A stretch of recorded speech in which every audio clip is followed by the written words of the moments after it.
Bueno, muchas gracias por invitarme a este espacio tan chulo, en el que vengo demasiado poco y que para algunos va a ser una second round, porque ya hemos estado ahora hablando un ratito y me voy a repetir un poco. Bueno, me perdonaréis los que hayáis estado en la fase previa. Bueno, os cuento un poco. Sé que el contenido de la charla, por lo menos su título, era What's in it for me, y esto aludía a qué significa esto, qué hay del marketing digital y de los medios sociales, o qué significa en eso en el contexto de impulsar un proyecto de startup, ¿no? Porque la mayor parte de las personas que tenéis o que tengo delante han hecho o están en fase de construcción de un proyecto empresarial, ¿no? Dicen, todo el mundo le llama startups ahora, pero en realidad no es ni más ni menos que poner en marcha un negocio. Lo que pasa es que hoy un negocio se pone en marcha con el apoyo de la dimensión digital, porque vivimos en un mundo digital, ¿no? Y los negocios tienen que tener una dimensión digital, ¿no? Yo soy, ahora os contaré un poco más sobre mí, porque creo que siempre es interesante saber quién tienes delante desde su background, porque entonces ya puedes saber si te va a interesar algo lo que va a decir o no. Hay veces que dices, pues ya no me interesa. Entonces, pero lo que sí soy a día de hoy, por encima de otras cosas, de muchas otras cosas, es un startup y un emprendedor que montó su empresa hace 6 años, que se llama iMove, y que, como todo startup, ha evolucionado y ha tenido que ser adaptativo y ha tenido que entender cuál era el momento y la sensibilidad del mercado para sobrevivir o ser sostenible, ¿no? Porque yo monté este proyecto hace 6 años con la idea de hacerlo sostenible, porque quería convertirlo en mi medio de vida y porque quería disfrutar del camino. O sea, yo he trabajado mucho tiempo en multinacionales. Si quieres avanza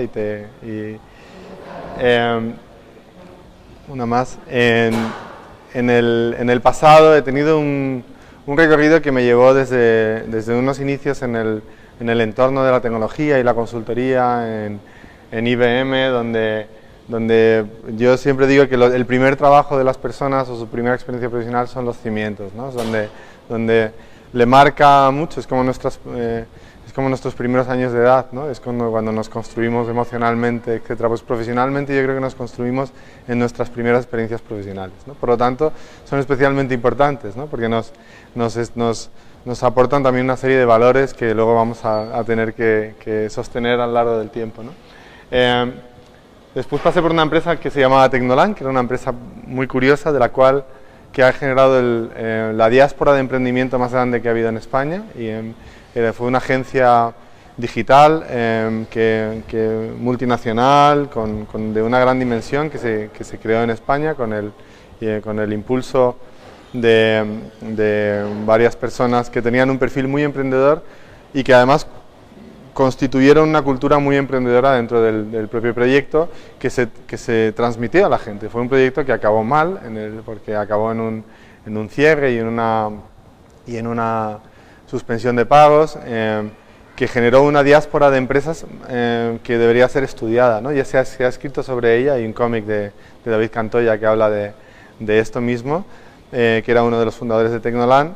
Pero lo que nos dio a todas las personas que pasamos por allí, que fue un proyecto muy interesante, fue un espíritu emprendedor incomparable, ¿no? Hasta las personas que menos carácter emprendedor podían tener se plantearon el hecho de hacer un proyecto, y surgieron no menos de 20 proyectos empresariales de Tecnoland, ¿no?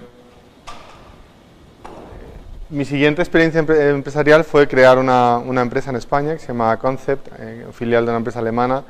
Fue el despertar, fue un crudo despertar, porque fue jugar a ser empresario con una gran dimensión desde el principio, con 30 personas en plantilla, y hacerlo todo mal. Todo vamos. Evidentemente la vida, y la vida profesional no es una excepción, es un camino de aprendizaje continuo, ¿no? de prueba y error y de equivocarse muchas veces para sacar conclusiones positivas. Es importante esta parte segunda porque equivocarse solo no lleva a ningún sitio. Pero en Concept nos equivocamos mucho, pero también sacamos conclusiones yo creo que muy positivas.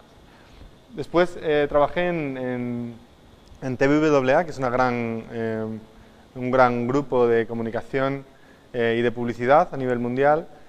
Trabajé en la sede de España, encargándome de crear la parte más digital de ese grupo, ¿no? Porque yo venía de ese mundo digital. Para mí el conectar con el mundo de la publicidad y con la cultura publicitaria fue un flechazo. Hay muchas cosas que no me gustan nada de la cultura publicitaria porque es un negocio que parece muy excitante, pero es un negocio muy rancio al mismo tiempo y con mucha inercia del pasado. Pero sin embargo, esta parte, este peso de las ideas convertidas en palancas de construcción de un negocio, un posicionamiento o de la mejora del negocio, a mí me encantó. Me encantó independientemente de que no me gustara tanto la naturaleza del trabajo que hacíamos allí dentro. Por lo tanto, 3 años después de esa experiencia de la que me siento muy agradecido, ¿no? de toda esa interacción con gente que me ayudó a ver las cosas, a ayudarme a encontrar mi vocación, decidí montar mi negocio por mi cuenta. ¿Por qué? Porque, por un lado, yo no estaba disfrutando del camino en este entorno corporativo y buscaba ser el dueño de mi propio destino, de todas estas cosas, pero es verdad que es muy importante, para mí era muy importante tomar las riendas, no vivir en organizaciones tan viciadas, con tantos reinos de taifas, tantos problemas, tal. No hablo de TWA, hablo en general. Entonces, lo que ocurrió finalmente es que al mismo tiempo yo intentaba reaccionar al contexto. Yo no tenía tanta inercia del pasado en la comunicación. Entonces yo veía que la sociedad estaba cambiando, ¿no? La sociedad era una sociedad interconectada. La forma de comunicar, sin embargo, permanecía inalterable. Las personas cada vez daban más la espalda a la publicidad no les afectaba. La publicidad miente. Y sin embargo, el modelo publicitario permanecía esencialmente idéntico, ¿no? En un mundo donde esto que denominamos word of mouth, el boca a oreja, o la capacidad de afectar unos a otros, que siempre ha sido muy importante en el contexto de nuestras familias y en nuestros amigos, etcétera, pues se convertía en algo esencial porque de repente el entorno de nuestros amigos y de nuestras audiencias se multiplicaba por 1000, ¿no? Y eso en una sociedad donde todas las personas vivían esa misma situación, hacía que las cosas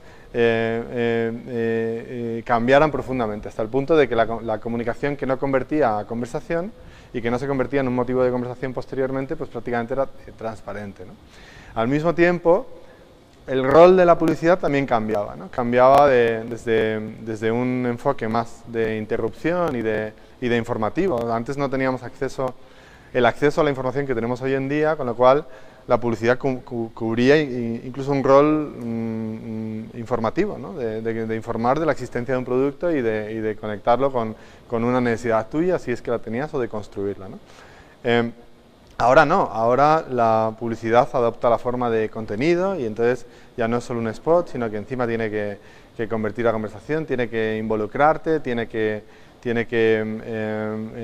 cubrir una utilidad. Hay veces que la publicidad se enfoca en ser útil, o unas marcas tratan de conectar con su base o con su target, tratando simplemente de ser útiles, no de contar un mensaje publicitario ni de vender nada, ¿no? Sino de generar deseo, ¿no? Que es otra forma distinta de hacer publicidad. Si quieres avanzamos, Sandra. Perdona. Esto nos lleva a un reel que tenemos, que lo podéis ver. Yo no sé si tiene un poco de...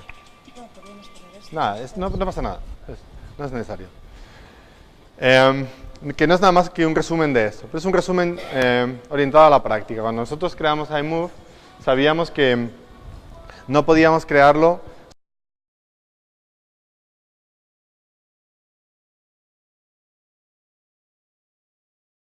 empezaba por las marcas y pensaba en una big idea y la convertía en un mensaje publicitario y la trasladaba a las personas, pues ahora es distinta, ¿no? Hay que empezar a entender un poco cómo piensan y cómo se sienten esas personas, ¿no? Y de ahí que nosotros montáramos un modelo de agencia donde lo primero que hacíamos es entender, a partir de herramientas que hoy nos permiten escuchar todo lo que se dice alrededor de una temática o alrededor de una marca en concreto, cómo se sienten esas personas, qué es lo que esperan de esa marca, cuando se refieren a ella, en qué tono lo hacen, en qué medios lo hacen, con qué motivo, de modo que pudiéramos entender un poco más sobre la naturaleza de las personas que están hablando de ella, que son en definitiva sus clientes potenciales, ¿no? Después, la publicidad entendemos que también tiene que cumplir tiene que servir para sumarse a esa conversación que hemos detectado, ¿no? Estas personas hablan de cosas que la publicidad tiene que responder, ¿no? Y la publicidad tiene que dar respuesta a esas conversaciones de una forma natural, ¿no? Y los medios sociales y los medios digitales en los que se involucran las marcas del mismo modo, ¿no?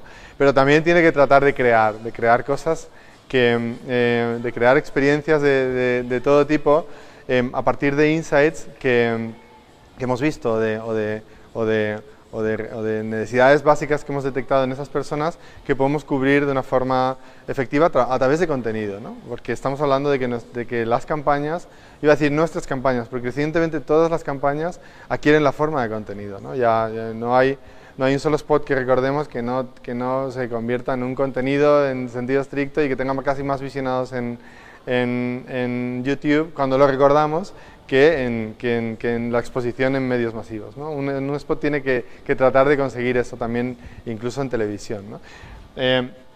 Tuvimos la suerte de que al ser pioneros en este enfoque nuevo de la comunicación, los medios sociales, etcétera, pues éramos muy pocos, éramos 3 o 4 empresas que hacíamos esto en España y pudimos trabajar con muchas marcas, ¿no? Trabajamos con Mau, con Heineken, con empresas de videojuegos, con todas las empresas de videojuegos de España, con PlayStation, con Red Bull, con marcas de coches, con BMW, con Peugeot, con el ámbito de los cosméticos, con alguna startup incluso a lo largo del camino, de esos que pagan tan poco y son un cliente tan difícil. Pero en realidad hemos trabajado para todo el rango de clientes y ha sido un camino que de verdad ha respondido a mis expectativas de disfrutar de él, ¿no? Pero donde no nos hemos podido quedar quietos, ¿no? Porque el camino es aprendizaje y ese aprendizaje nos ha ido ir evolucionando nuestro propio discurso y nuestras propias capacidades hacia el sentido correcto, en definitiva, porque nos hemos dado cuenta de que algunas de las cosas que estábamos haciendo las hacíamos mal. Vale, pasa esto si quieres, perdóname. Sí. Vale. Hablemos de vosotros. Vosotros, típicamente, antes se lo decía, y perdonad el doble rollo para los que ya lo habéis oído, pero yo también he sido emprendedor de producto, soy un emprendedor de servicios ahora, pero os diré que yo me he sentido así mucho tiempo. Y la mayor parte de vosotros sois emprendedores y os habéis sentido de esta misma manera, ¿no? Esto tiene sus ventajas, o sea, no necesariamente es algo malo, ¿no? La ausencia de recursos agudiza la creatividad y el tal, por necesidad, y al mismo tiempo hace que las cosas sean más sencillas. También trabajando para grandes corporaciones te das cuenta de que las cosas, y los que trabajáis en alguna gran corporación lo sabéis, no son tan sencillas, las barreras departamentales hacen que las cosas no fluyan de la forma adecuada. Siendo el director de marketing, de comunicaciones, de operaciones, de recursos humanos y de todo al mismo tiempo de una compañía, las cosas fluyen de otra manera, fluyen mejor, ¿no? Pero también yo creo que hay algo que os define, que es que compartís esa visión de que preferís emprender un camino por vuestra parte porque pretendéis también disfrutar del camino. En general, no lo hacéis sobre una disciplina o sobre algo que no hayáis descubierto que sea vuestra vocación o que esté muy enlazado con vuestros propios intereses, ¿no? Lo cual es natural y además es, desde mi punto de vista, 6 años después, no es que preguntadme dentro de 10, pero 6 años después a mí me parece maravilloso. O sea, yo creo que yo no cambiaría estos últimos 6 años de donde ha habido de todo, y ha habido mucha precariedad también, porque hemos vivido en 6 años de una crisis muy profunda, por ninguno de los anteriores, profesionalmente. O sea, yo soy muy feliz de haber dado ese camino, y probablemente me costaría mucho dar el camino de vuelta, hasta el punto de que empiezo a sentir que estoy incapacitado de nuevo para volver a trabajar en una gran estructura, en una gran empresa, a no ser que la mía se convierta en eso, ¿no? Por otro lado, ya sabéis que hay mucha literatura sobre el asunto de los startups, y esto es como la Biblia de las startups ahí en Silicon Valley, el Lean Startup y el Agile Development y el iterar y el probar cosas y volver a probarlas para después. Aquí en Silicon Valley, donde estuve hace 2 años pasando un tiempo por motivo de una startup que por aquel entonces intentaba impulsar, todo el mundo ponía esos ejemplos de que Google lanza las cosas sin testar y entonces no le importa, lo importante es tener el feedback de usuario lo antes posible y aprender e iterar y volver a lanzar y tal. Bueno, pues yo creo mucho en eso. O sea, yo creo que una startup lo que tiene es que hacer cosas y probar caminos y probar fuentes de adquisición de tráfico y probar cuánto me cuesta generar un cliente aquí frente a cuánto me cuesta generar un cliente aquí y probar esta nueva funcionalidad. Y probar siempre y cuando esté dentro de las capacidades que tenga internas, ¿no? Donde pueda invertir sus propios esfuerzos, ¿no? Bueno, este es un poco el proceso que explican ahí en el Lean Startup. Si no tenéis el libro es un libro que merece la pena si vuestro startup tiene un foco digital, ¿no? Hoy, como decía al principio, es muy difícil que ninguna startup no tenga un foco digital, ¿no? Porque en general casi todo debería tener ya un modelo de negocio digital, ¿no? Que es lo que os va a permitir también hacerlo global, ¿no? La regla de oro cuando tienes esto, cuando tienes un negocio digital, donde tú conviertes de forma directa, tú vendes un producto online, que puede ser una obra de arte o puede ser una reserva en un parking de bicicletas o una suscripción a un servicio o lo que sea, ¿no? Siempre que trabajas con una agencia que sepa de generación de tráfico o que sepa de e-business o de e-commerce, lo que te dicen es que el coste de adquisición de tus clientes tiene que ser menor que el lifetime value de un cliente, que es el valor que tú obtienes de un cliente a lo largo del tiempo, ¿no? Esto es una perogrullada, ¿no? Pero aplicada, o sea, al final lo que tú inviertes en conseguir un nuevo cliente tiene que ser menor que lo que obtienes del cliente, ¿no? Después de obtenerlo, ¿no? Pero si aplicas esta regla a todo el funcionamiento de tu startup, pues te das cuenta de que puede ser una golden rule que si la aplicas a todo funciona muy bien, ¿no? El coste de adquisición, el CAC, es el coste variable del marketing de un mes dividido entre los nuevos clientes que obtengas, ¿no? Es un cálculo, no es una estimación, no es nada, es la realidad, es lo que te cuesta. Yo he invertido 10.000 euros en SEM, o mejor dicho, siendo más realistas, 150 euros en SEM, y he conseguido 2 clientes, pues sé que me cuesta 75 euros cada cliente, ¿no? Vale. Sí, en contraposición, el ciclo de vida, el valor del ciclo de vida de cliente, una más, te voy a hacer no sé cómo decírtelo, que es la recurrencia de un cliente, cuántas veces compra, por el margen bruto de la venta, y el margen bruto se calcula con el precio de venta menos los costes directos, aprovisionamientos, manipulación, todo lo que esté directamente vinculado a esa venta, no los costes indirectos, los costes de personal, etc. Bueno, pues ¿esto qué es? Y se hace en base a un análisis de cohortes. Pásame una. El análisis de cohortes es una cosa muy rara. Tenéis un link ahí que al mismo tiempo que os va a... todo está en SlideShare, todo está debajo del capítulo de búsqueda de Google, y además, por suerte o por desgracia, debéis saber de marketing digital, porque inicialmente nos podemos apoyar en un externo, pero a medio y largo plazo esto es demasiado core, demasiado central para vosotros como para no dirigirlo en primera persona, ¿no?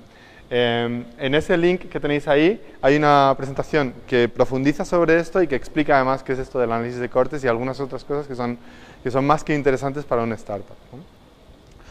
Yo creo que esto lo circuláis después, ¿no? Sí.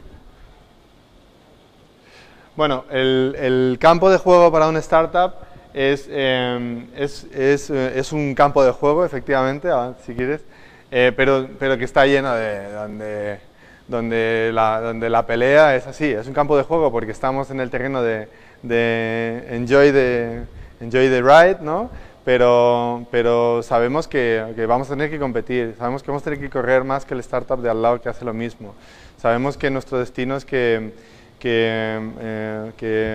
nos compre un señor y el de al lado también es el que le compre un señor si es que ese es nuestro destino, por lo tanto tenemos que correr más que ellos. Si tenemos un modelo de negocio de éxito nos lo van a copiar y van a intentar correr más rápido que nosotros, señores que incluso van a tener más funding y más dinero que nosotros, con lo cual esto no deja de ser un pequeño campo de batalla, ¿no? Yo en mi pequeño startup de agencia de publicidad, yo soy plenamente consciente de que vivo en un entorno muy competitivo, ¿no? Entonces, hay que estar preparado para abordarlo y saber hacerlo, ¿no? ¿Qué es lo que, cuál es este terreno de juego, ¿no? ¿Qué es lo que podemos hacer en términos de marketing?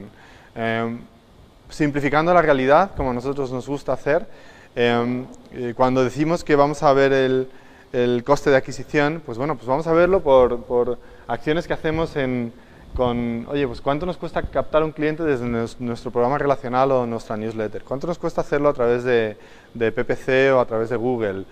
¿Cuánto nos cuesta hacerlo de forma orgánica porque invertimos en un blog y generamos un contenido que posiciona nuestro producto y nos genera tráfico? ¿Cuánto nos cuesta hacerlo por email marketing que pagamos fuera? O por un patrocinio, o incluso por publicidad en televisión, ¿no? O por marketing programático, o por nuestra actividad en medios sociales, ¿no? Todas y cada una de esas vías nos ayudan a comunicar de una forma efectiva y tenemos que medir también cómo contribuyen a esta regla de oro, ¿no? Porque nuestros recursos son escasos y van a seguir siéndolo, por lo menos durante los 2 primeros años de nuestro startup, con lo cual vamos a tener que medir muy bien dónde ponemos el esfuerzo, ¿no? Para nosotros el mundo se representa de esta manera, ¿no? Y siempre, para una agencia de publicidad clásica, la publicidad son los medios pagados. Y hoy en día, después de 6 años de evidencia de que el mundo ha cambiado, para algunas agencias de publicidad clásicas todavía siguen siendo los medios pagados el centro de su atención, ¿no? En realidad es más complicado, ¿no? Y es más complicado y parte de una reflexión sobre personas. No podemos, más importante casi que el mensaje que queramos trasladar es la persona a la que se le queremos trasladar, ¿no? Y nosotros siempre empezamos, como os enseñaba en el vídeo del principio, haciendo un ejercicio de escucha que nos permita definir a Sandra, ¿no? Y saber cómo es Sandra, qué le motiva, cuáles son sus aspiraciones, qué necesidades claras tiene, dónde vive, qué dificultades tiene, coge el metro o va andando al trabajo. Tratamos de definir perfiles de persona porque lo que queremos es crear una estrategia de comunicación que sea verdaderamente significativa para Sandra y que permita atraer a Sandra y no a otra persona, ¿no? Porque no sabemos que nuestro cliente potencial es Sandra, ¿no? Esta reflexión sobre el target parece tan evidente y pues tampoco es tan evidente en muchos casos, y hay mucha gente que sigue partiendo de segmentaciones sociodemográficas cuando lo que queremos es atraer a personas. Y la forma de atraer a personas es pensar en algo que esté centrado en la persona y no que esté centrado en la marca, ¿no? Lo que queremos es atraer a esa persona y encontrar los motivos por los cuales mi marca es interesante para ella, ¿no? Y una vez que los tengamos, vamos a convertirlos avanzamos si quieres. Evidentemente, ese foco de medición que vamos a tener que hacer aquí nos va a ayudar a medir el coste de adquisición, etcétera, pero después y también a medir, he incluido porque en la presentación anterior me habéis hablado también de los objetivos, ¿no?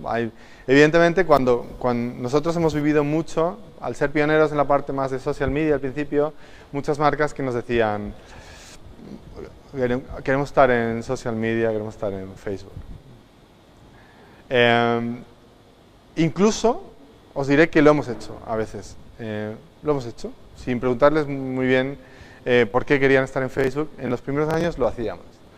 Inmediatamente después nadie entendía muy bien el resultado de lo que habíamos hecho, no existían expectativas, no existía un objetivo previo, no sabíamos muy bien para qué coño estábamos en Facebook, qué es lo que nos aportaba. Por lo tanto, empezamos a reflexionar sobre eso, a reflexionar sobre las razones que nos hacen estar allí, a perfilar un modelo y a ir optimizándolo y mejorándolo hasta que llegamos a este de aquí, ¿no? Y lo primero que hacemos ahora cuando trabajamos con un cliente es responder a la petición de quiero estar en Facebook o en medios sociales, diciéndole, no, perdona un momento, ¿tú qué es lo que quieres? ¿Tú lo que quieres es construir reputación? ¿O tú lo que quieres es construir influencia de marca? ¿O tú lo que quieres es ser una marca muy popular? ¿O ser una marca muy visible en medios digitales? O convertir muy bien desde las landings que lo hagas a venta o a cual sea tu modelo de negocio. Y en función de tus verdaderos objetivos, decidimos cuál es el sentido de la presencia en medios sociales que debes tener, ¿no? Y ayudamos un poco a alinear los esfuerzos a la consecución de objetivos concretos. Vale. Pasamos, si quieres. Para lo cual tenemos una estrategia, digo, una forma de construir esto. Esto aplica a vuestro propio startup. O sea, cuando estamos pensando en una presencia en medios sociales, tenemos que pensar en quiénes son los perfiles a los que nos vamos a dirigir, vamos a ampararnos en escucha para entender qué se está diciendo, dónde se está diciendo. Dónde se está diciendo es tanto como decir dónde debemos estar. Si no hay nadie que esté hablando de nuestro producto en Pinterest o de nuestra categoría de producto en Pinterest, no debemos estar en Pinterest. Si todo el mundo está hablando en Twitter y tenemos una presencia muy fuerte en Facebook, cuando básicamente de nuestro producto, porque no tiene ese contenido emocional, no se habla mucho, entonces ¿qué coño hacemos? O sea, básicamente tenemos que estar donde está la conversación para sumarnos de forma efectiva a ella. Nosotros no vamos a liderar la conversación, vamos a formar parte de ella, con nuestros mejores argumentos, ¿no? Para lo cual tendremos que tener un calendario editorial, una política de social media, tendremos que contar eso al resto de la compañía, a vosotros nos afecta tanto, y tener una política de participación muy clara, donde todo el mundo sepa los límites, etcétera. Tendremos que pensar en qué canales, en qué influenciadores, a qué influenciadores nos tenemos que dirigir, cuáles son las métricas que nos van a permitir saber si estamos haciéndolo bien o mal, y luego en las plataformas elegidas trabajar en el día a día en la construcción de todos esos objetivos que hemos visto antes. Sandra, please. De modo que al final trabajar bien en el ámbito de los medios sociales siempre es una combinación de engagement o de hacer que nuestro contenido esté muy bien pensado en función de las personas que tenemos detrás para que esas personas lo consideren relevante, interactúen con él, les guste, lo compartan, lo discutan, lo debatan, lo comenten, etc. Cuando generamos eso es cuando estamos generando recomendación, ¿no? Si hacemos un contenido exquisitamente bonito, muy vinculado a la marca, pero que no le interesa nada a las personas que tenemos detrás, nuestros niveles de engagement no van a ser ninguno, ¿no? Y luego, evidentemente, tenemos que tratar de, a través de eso que denominamos ahí Social CRM, conectar nuestra actividad en medios sociales y toda esa parte de recomendación con objetivos de negocio concretos, ¿no? Y eso tiene que ver con identificar a las personas, con llevarlas a espacios donde, desde los medios sociales, donde de verdad podamos cualificarlas y convertirlas en clientes, etc. Y tiene que ver con trabajar el plano relacional con ellas, ¿no? Bueno, sí, avanza uno más si quieres. Personas. Cuando hablamos de perfiles de persona, este es un ejemplo, sin más, ¿no? Cuando nosotros empezamos cualquier campaña, lo primero que hacemos es definir los perfiles de persona a los que nos vamos a dirigir. Entonces, sabemos quién es Jaime, que tiene unos 50 años, directivo de una empresa, busca recordar y volver a tener su relación con momentos divertidos de su juventud, sus pequeños momentos. Todo esto viene de la escucha. Nuestro equipo de análisis escucha tantas menciones que es capaz de describir a las personas con las cuales ha interactuado. Ha leído tantas veces a estas personas expresándose que es capaz de imaginarlas y de definirlas, ¿no? ¿Para qué sirve esto? Para que un equipo creativo entienda que tiene que hacer una campaña para Jaime, no para un perfil socioeconómico de 25, 45 años, de nivel económico medio alto, que vive en grandes ciudades. Hay 100 personas que responden a esa descripción, ¿no? Y nosotros necesitamos profundizar en las motivaciones para entender quién es esa persona, de modo que pensemos en un contenido significativo para ella. Bueno, avanza si quieres. Sí. Entonces, al final, seguimos trabajando desde una idea, pero nuestra idea se convierte en contenido. ¿Por qué? Porque el contenido es el lenguaje de comunicación de las marcas hoy en día. Las marcas ya no se relacionan a través de spots. Nadie necesita un spot. O sea, nadie necesita publicidad al uso con ese carácter de interrupción, primero porque no funciona, no hay nadie viendo la tele y en cuanto avance un poco más el modelo de Movistar TV y el HDTV, como se llame y todos los TiVo de turno, ya nadie va a ver ni un solo anuncio en televisión. Todo este negocio se basa en ese concepto de los GRPs, en el que no entraremos ahora, pero que tiene mucho de publicidad ficción, ¿no? o de marketing ficción, ¿no? Donde no sabes exactamente quién hay detrás, se basa en una distribución de unos lectores de audiencia que son solo 6.000 para todo el territorio nacional. Es una extrapolación rarísima, ¿no? Realmente no sabemos quién hay detrás de la tele cuando estamos emitiendo un spot, ¿no? Por lo tanto, que el modelo publicitario empieza a ser un poco más pool, en el sentido de que nosotros, las marcas, cada vez piensan en desarrollar un contenido que esté muy bien pensado para el target al que va dirigido, de modo que genere atracción y deseo por parte de ese target, ¿no? Que las personas lo encuentren y lo compartan a través de múltiples medios, ¿no?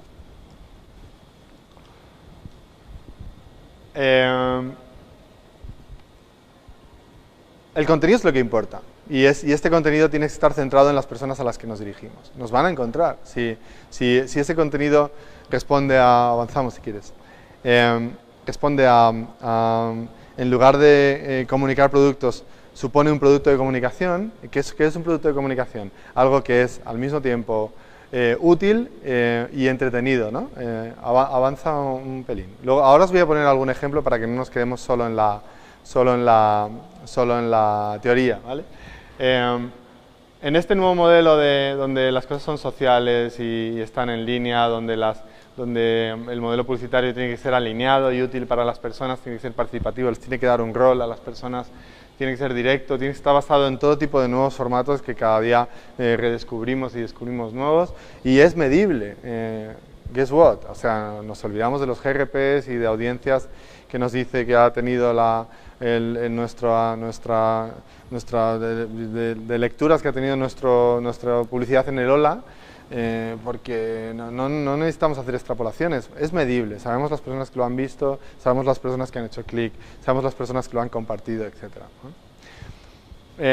Como digo, tiene que ser útil y tiene que ser divertido. Sabemos las tendencias y las conversaciones en curso, las sabemos, las podemos leer. Podemos ver cuál es el rol de la marca en sumarnos a esas conversaciones de una forma útil. Hagámoslo y entonces encontraremos una forma de atraer a la gente de forma natural, ¿no? ¿Cuáles son las marcas que están en el top de la aceptación de la gente hoy en día? Son marcas como Google o Apple que se han centrado en cubrir necesidades de las personas, ¿no? Y en el caso de Google, hasta de forma gratuita, mil y una cosas, ¿no? El mejor email client, el mejor cliente de email del mercado, la mejor herramienta de medición de Google Analytics, gratis, total. Bueno, al final, las empresas que se centran en cubrir necesidades de las personas son las que obtienen mejor retorno en términos de aceptación por parte de esas personas. Si encima conseguimos que sea divertido, maravilloso. Os voy a poner un ejemplo de utilizar este carácter personal, ¿no? y que sería este viaje en el tiempo que hicimos para BMW. He utilizado solo ejemplos nuestros, no porque sean los mejores, sino porque creo que son los que os puedo contar de una forma más cercana sobre cómo se gestaron, ¿vale? Aquí que estamos hablando de una marca cuyo lema es "Te gusta conducir", desde siempre, desde que lo inventó SCPF,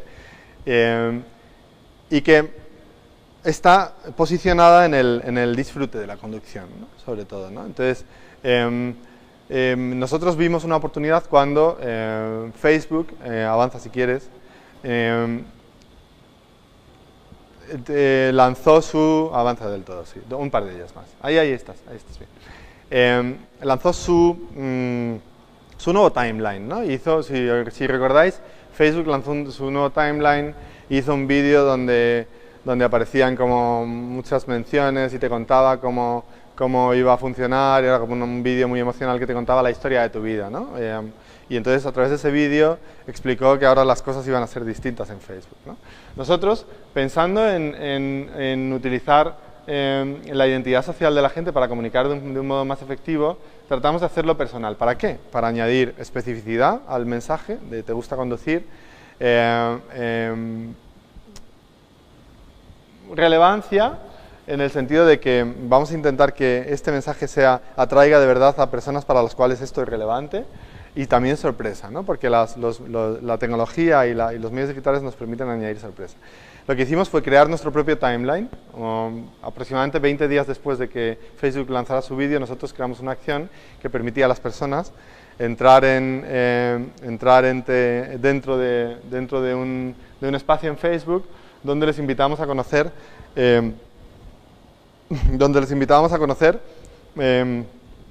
por qué te gusta conducir, ¿no? Nos dirigíamos en medios propios de BMW a ya 200.000 personas a las que les gustaba conducir, porque por eso eran fans de la marca, y luego buscamos atraer a través de este mismo mensaje a otras muchas personas a las que les gustaba conducir porque aún no eran fans de la marca, ¿no? Entonces les invitamos a descubrir por qué les gustaba conducir a través de un vídeo idéntico al del timeline de Facebook, pero que estuviese muy centrado en... Avanza si quieres, Sandra. En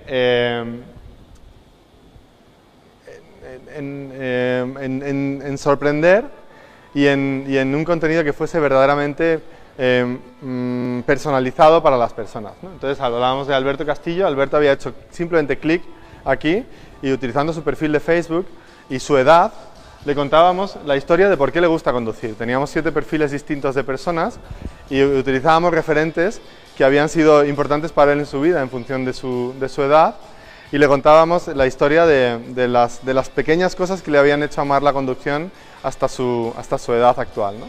Con lo cual le contábamos el mensaje de marca, aprovechando ese motivo del nuevo timeline de Facebook, y para que sus amigos también tuvieran una presencia personalizada aquí, y que de un modo audiovisual y casi mágico le contáramos efectivamente las cosas que habían sido detonantes de esa sensación final de amar la conducción y que le hacía fan de BMW del mismo tiempo, ¿no? Del mismo modo, ¿no? Utilizamos esta iniciativa no solo para captar fans para la marca, y captamos 60.000 nuevos fans para la marca haciendo esto, sino que lo utilizamos también para captar leads, para convertirlo en una forma de que la gente probara su nuevo vehículo BMW, porque les invitábamos a elegir en qué BMW quería continuar ese camino, ¿no? ¿Vale? Esto es un ejemplo de simplemente con un solo clic y utilizando el entorno social, utilizar elementos que están en nuestra mochila social, que son nuestro nombre, todo, con permisos de aplicación, para hacer una experiencia personalizada, ¿no? Avanzamos. He escogido este caso porque creo que aplica mucho porque es un ingrediente esencial para muchos de los proyectos de startup que tenéis entre manos, ¿no?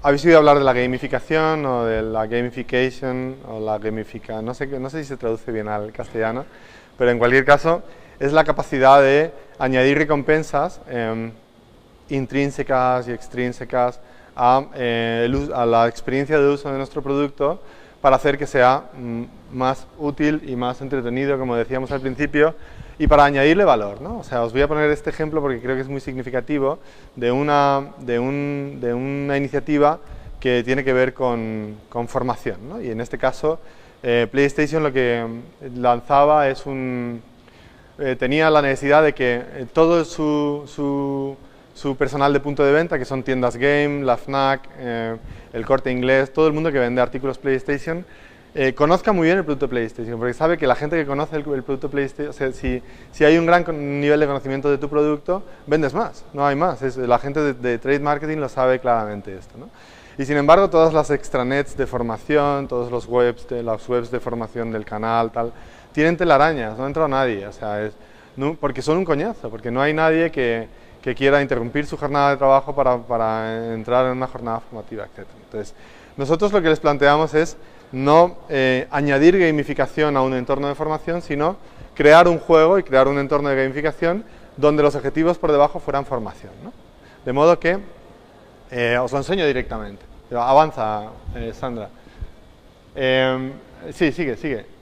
La gamificación es toda esta historia, tiene una serie de ingredientes que están muy vinculados con nuestro propio comportamiento. O sea, al final, la gamificación es la palmada en la espalda, es el reconocimiento por el trabajo bien hecho, es la forma en la que funcionamos, en definitiva, ¿no?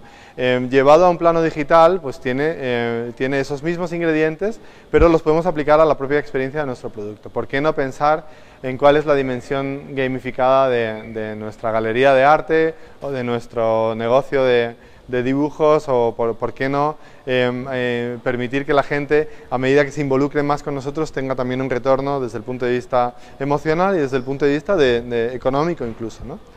Entonces lo que hicimos fue crear este espacio que veréis ahora, que se llama PlayStation Expertos, y que prometía a todo el canal de vendedores de PlayStation, les prometía convertirse en expertos, sin más, así de sencillo. Pero desde el principio, desde que se inscribían, desbloqueaban una pequeña medalla que les decía que ya era un aprendiz de experto, un padawan de experto, y entonces ellos empezaban un camino en el que además competían con la gente de su tienda, y yo tengo 200 puntos, tú tienes 250, también competían con los de su red y competían con todos los vendedores a nivel nacional, a través de mecánicas y de acciones muy sencillas. Leer un artículo te daba puntos, ver un vídeo en una unidad formativa y responder 2 preguntas te daba puntos. Eran un enfoque de poco esfuerzo y de mucho retorno desde el punto de vista de la gamificación. Lo devoran. O sea, ha sido un antes y un después en la formación al canal en punto de venta. El contenido es esencialmente el mismo que ya tenían en canales que tenían telarañas, pero este enfoque lo que ha hecho es que la gente lo devore.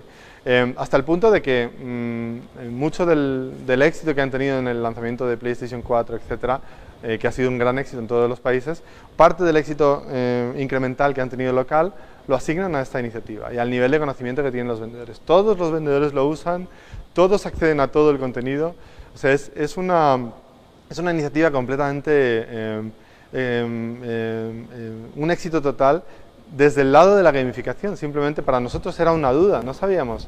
Habíamos aplicado gamificación muchas veces, pero no sabíamos si este enfoque tan marcadamente de gamificación nos iba a ayudar a conseguir nuestros objetivos. No es que lo haya conseguido, es que nos ha multiplicado los objetivos que pretendíamos en un origen, ¿no?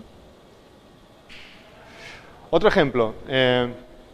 En esta campaña de Lagos Pose le puedes dar. Buscábamos vender un nuevo producto, que es una BB Cream. Ya sabéis lo que es una BB Cream. Pues esta es una BB Cream que su particularidad es que está pensada para las pieles sensibles, ¿no? Y que además se adapta a la sensibilidad de tu piel, ¿no? Entonces hicimos una campaña online con banners, clásica, tal, que llevaba a las personas a una landing a través de la cual, conectándose con Facebook, lo que creábamos es un sitio web donde estaban las cosas que más le habían gustado a esa persona de siempre. ¿Cómo lo sabíamos? Lo sabíamos en función del nivel de likes que había hecho en Facebook, y creábamos una landing donde estaban sus amigos con los que más interactuaba, las cosas que más le habían gustado, su banda favorita de música, en un solo clic, ¿no? Y en ese contexto le introducíamos un producto que era una BB Cream sensible o adecuada a su sensibilidad, ¿no? Con esta campaña distribuimos 35.000 muestras de producto, se vendieron en esas operaciones de distribución de muestras 15.000 productos, simplemente porque conseguimos ser más significativos, más personales, más efectivos en definitiva por el hecho de usar la identidad de las personas, ¿no? Hay veces que las cosas no tienen que ser muy caras. Esto, veis, son iniciativas que requieren desarrollo, hay que hacer cosas muy flashy, muy bonitas, muy no sé qué, pero hay veces que el camino es relativamente sencillo, ¿no? Aquí teníamos que lanzar Play English, que era un juego que te permite aprender inglés jugando, ¿no? Era un juego de detective, una aventura gráfica de detectives, donde tú eras Jaime Rubio, es decir, James Bond, y tenías que hacer toda una serie de cosas y descubrir bueno, un juego que lanzaba PlayStation que habían desarrollado a nivel local, ¿no?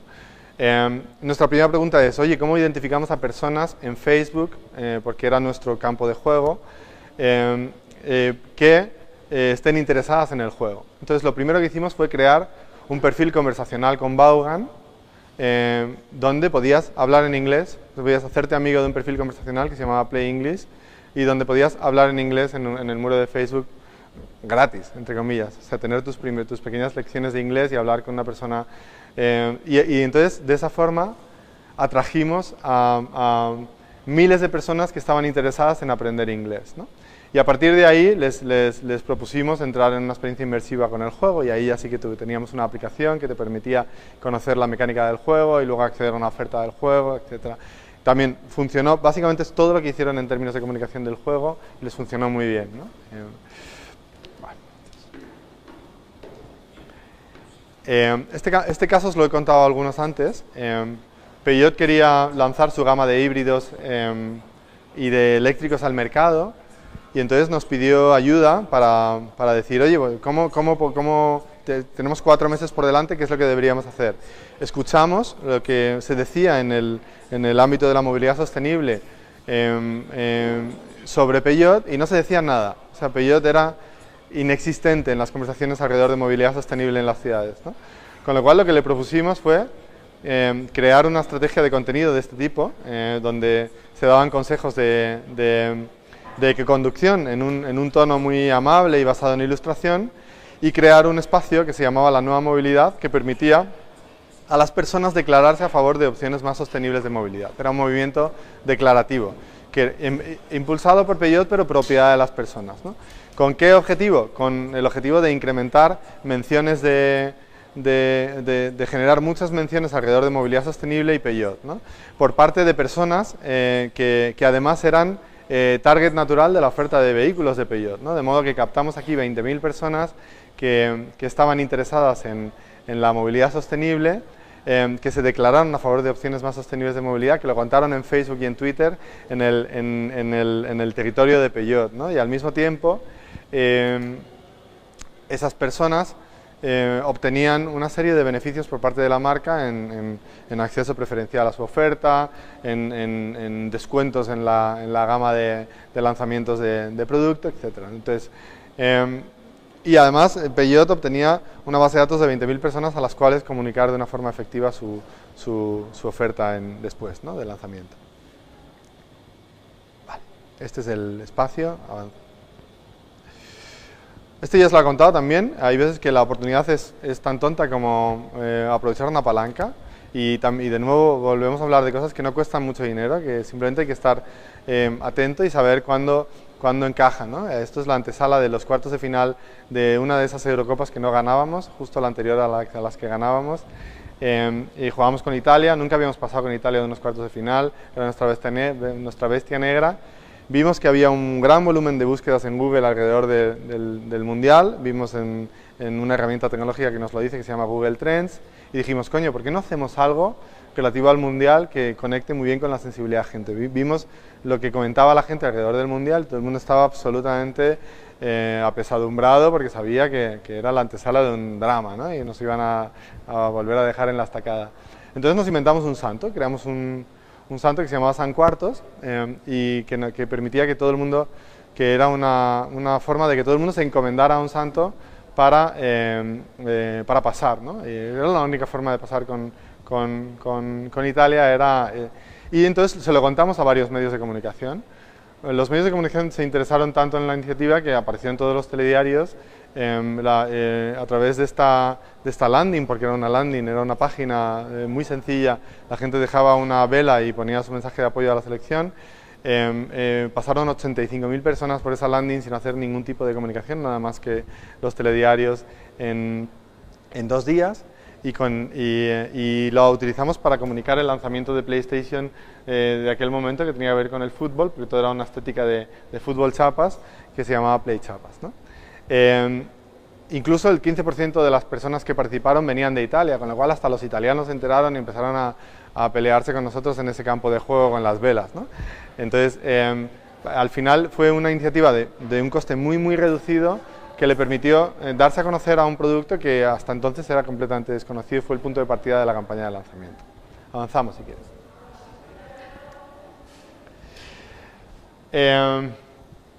Cuando hablamos de... He dejado un poco de lado la parte de Earned Media porque creo que esto... aquí os voy a dar 4 pinceladas muy rápidas. Se trata de que entendáis que vuestros negocios que nacen y que no tienen una gran base de owned media, ni de medios propios, ni una base de fans muy grande, ni unas audiencias a las que dirigirse de forma directa muy importante, tienen que apoyarse mucho en el contexto de influenciadores que ya existen. Cada uno de vuestros negocios tiene su entorno de influencia. Allí hay personas que ya tienen una posición construida y mantenida a lo largo del tiempo. Son personas que hablan de movilidad sostenible, que hablan de arte y que tienen muchos seguidores en Twitter, que son puntos de referencia. Bueno, pues, ¿cómo nos acercamos a ese entorno de influencia que va a ser para nosotros mucho más importante que nuestros medios propios al principio? Lo vemos. Primero les analizamos, les identificamos, vemos quién está hablando de nuestra temática, vemos cuáles son sus niveles de influencia, seguimos. Buscamos a esas personas que se pueden relacionar con nosotros. Seleccionamos a esos usuarios que detectemos con potencial y les abordamos. Twitter, que es el lenguaje, que es el espacio natural para hacer este tipo de acercamiento, nos permite directamente seguir a personas, y esas personas van a ver que nosotros les seguimos y nosotros somos un perfil de negocio que, hopefully, y en el mejor de los casos, le va a generar curiosidad y va a querer saber quiénes somos, ¿no? Si no es así, a pesar de todo, nosotros vamos a iniciar la relación con ellos y vamos a abordarles y vamos a retuitear su contenido, vamos a comentar su contenido, vamos a intentar sumarnos a su conversación de una forma activa, ¿no? Vamos a hacerlo de una forma empática, vamos a intentar entender qué es lo que les preocupa, de qué escriben, profundizar en ellos, y cuando nos acerquemos a ellos no va a ser para pedirles un favor, va a ser para demostrarles que entendemos lo que están haciendo y que hay una conexión muy interesante con lo que tú estás haciendo y por qué no nos unimos juntos para hacer no sé qué, ¿no? O sea, el conocer muy bien a tu interlocutor implica que no necesites pedirle un favor, no es enviarle una nota de prensa. Una nota de prensa típicamente cae en el olvido, no deja de ser una cosa interesante que hacer, pero mucho más importante que eso es en reflexionar sobre el motivo por el cual tu producto le puede interesar en función de las cosas que él mismo está haciendo ya, ¿no?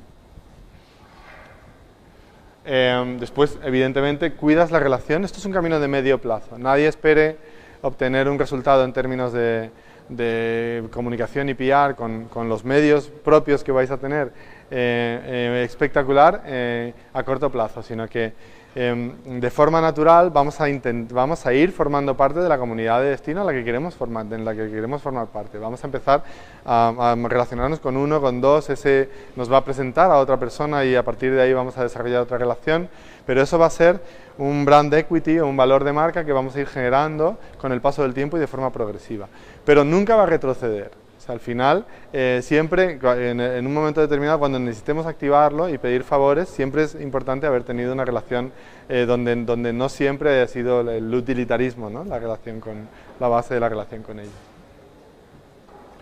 Vale, y buscamos canales para iniciar la conversación. adaptamos la información a sus necesidades y queremos que ellos se hagan eco y sabemos que se expresan en YouTube, bueno, pues vamos a intentar hacer un vídeo porque entendemos que el vídeo les va a ayudar mejor a incrustarlo en sus propios canales, ¿no? Vale. Y haciéndoles partícipes e invitándoles a todo lo que podamos hacer. O sea, yo he hecho eventos de 100.000 euros y he hecho eventos de 50 euros, ¿no? que son una ronda de cañas alrededor de una mesa para presentarles una cosa a una serie de influenciadores. Esto está a nuestro alcance, lo podemos hacer todos los días, tenemos que hacerlo 1000 veces. Es obligatorio, es obligatorio que nos demos a conocer constantemente y que lo hagamos de una forma empática y que además el mismo respeto que esperamos que tengan por nosotros lo demostremos a las personas con las que nos queremos relacionar conociendo lo que hacen ellos. Es fundamental, ¿no? Y esto, quizá en los primeros pasos de una startup, es especialmente fundamental, ¿no? Vale. Cuando se hablaba de Silicon Valley, y yo antes he sido un poco irreflexivo cuando he dicho que igual España no es el mejor sitio para impulsar una startup. Bueno, desde que está Factoría Cultural y tenemos espacios de este tipo, sí. Pero es verdad que esto es un mercado de tracción lenta y es complicado y no existe un ecosistema muy adecuado para la construcción de startups cada vez más, ¿no? Pero hay una cosa que me llamó mucho la atención en Silicon Valley y que yo llamo el Valley Spirit, que es esta idea de la gratuidad, de que todo el mundo está dispuesto a echarte una mano, porque todo el mundo sabe que eso va a tener un retorno en el medio y largo plazo. Entonces, esta sensación generalizada de colaboremos, aquí ya hay un ecosistema en el que podemos colaborar y ahí yo puedo hacer algo esto por ti, ya lo hacéis en el día a día, hasta la médula, o sea, hay que hacerlo constantemente y no dudar en echar una mano al que tenéis al lado, porque siempre va a tener un retorno positivo, siempre. Y eso, hay veces que en esta cultura y después de un periodo de crisis de 5 años tal, pues nos cuesta entender también como quizá lo hemos entendido en el pasado, pero es esencial. Y en el entorno de las startups, y esta la paso yo, que es la última, esto es así. O sea, hay que trabajar juntos, ayudarnos, me incluyo, porque es así. O sea, siempre, mi experiencia de estos 6 años es que la gratuidad siempre tiene un retorno, ineludiblemente, y es así. Y yo os invito a que también penséis de esa manera. Sé que los recursos personales son escasos y son casi los únicos con los que contamos en el inicio de nuestros proyectos, pero es fundamental actuar con gratuidad porque la gente nos va a devolver lo mismo en la mayor parte de los casos, ¿no? Bueno, pues nada más. Muchas gracias.